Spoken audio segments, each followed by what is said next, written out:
Halo teman-teman, kembali lagi dengan saya Edi Asyari. Nah, kali ini saya akan melanjutkan video dari yang kemarin ya.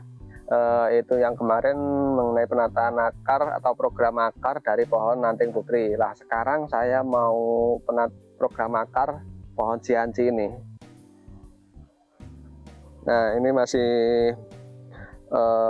nggak tertata sama sekali untuk akar ya.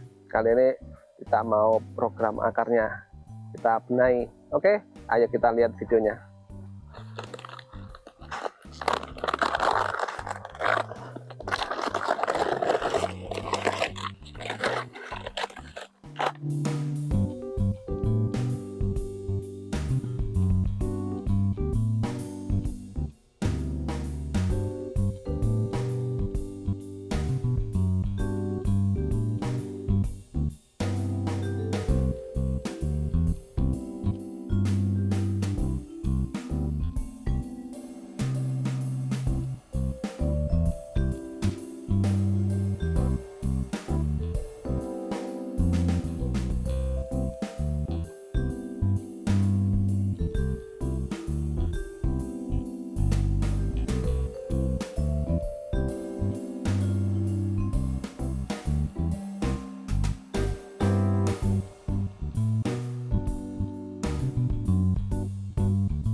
Nah, ini sudah selesai untuk proses program akarnya yang nggak teratur, saya pilah-pilah.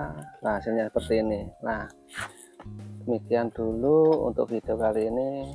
Nanti untuk video selanjutnya bisa ditunggu ya. Nah, terima kasih atas perhatiannya dan bye-bye.